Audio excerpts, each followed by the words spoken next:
আসসালামু আলাইকুম বন্ধুরা, মুই তো চলে এলাম। আজকে কোনো তরকারিও না, শাক ভাজিও না, মুই নিয়ে এলাম আজকে আমের আচার। দেখো কত মজাদার। এটা দেখে যদি কারো জিভলে দিয়ে পানি পড়ে যায়, আমার কিছু করার নাই। তোমরা আমার আম্মু যেভাবে আচার বানায় সেইভাবে আচার বানাই খাইবা, বেশ মজা করে খেতে পারবা। এটা বছরে 2 বছর 3 বছর পর্যন্ত রেখে দিতে পারবা।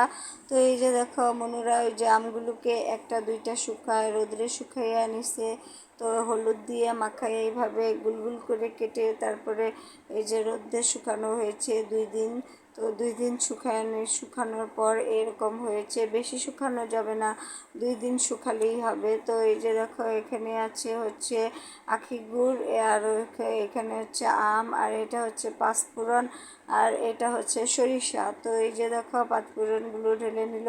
তো এখন এগুলোকে গুঁড়ো করে নিবে, ব্লেন্ডারের মধ্যে গুঁড়ো করে নিবে, পাটায় বেটে নিবে। তো এই যে দেখো পাঁচফোড়নগুলো নিয়ে নিল। এই যে এখানে আছে গোলমরিচ, যা যা পাঁচফোড়নে যা থাকে, আর হচ্ছে কি যেন পাঁচফোড়ন, আর হচ্ছে কি যেন সরিষা।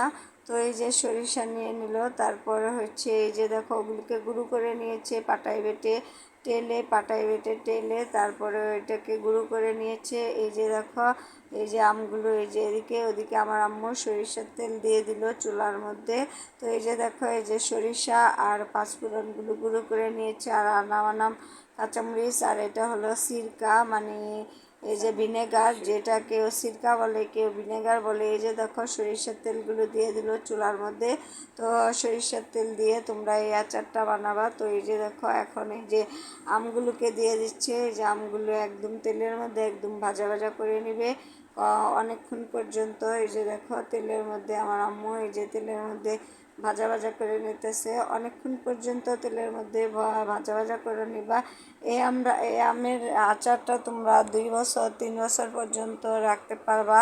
তো ফ্রিজে রেখে দিবা, রোদ্রে ফ্রিজে না রাখলেও চলবে, আবার এমনি রেখেও ফ্রিজেও রাখতে পারো, আবার কেউ কেউ এমনি বাইরে রাখতে পারো, কিছুই হবে না, যেহেতু এটা শুকিয়ে নেওয়া হয়েছে 2 দিন শুকানোর পর। তারপর তো এই যে দেখো দিয়ে দিল হচ্ছে এই যে আখি গুড় যে যেরকম মিষ্টি খাও সে অনুযায়ী দিবা। কেউ যদি মানে মিষ্টি না দিতে চাও তারা এমনি রান্না করবা। আমরা টক মিষ্টি আচার বানিয়েছি, এজন্য মিষ্টি দিয়েছি।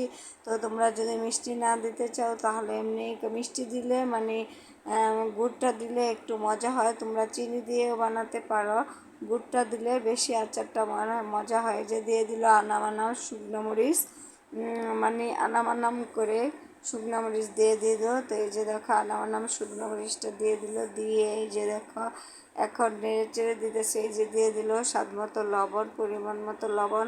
তো এই যে এখানে গুঁড়োগুলো দিয়ে দিল, সরিষা গুঁড়ো আর পাঁচফোড়ন গুঁড়োগুলো দিয়ে দিল, দিয়ে এখন এই যে নেড়ে চেড়ে নিতেছে। এই যে দেখো আমার আম্মু এই যে দিয়ে দিল সিরকা, পরিমাণ মতো যতটুকু সিরকা লাগবে।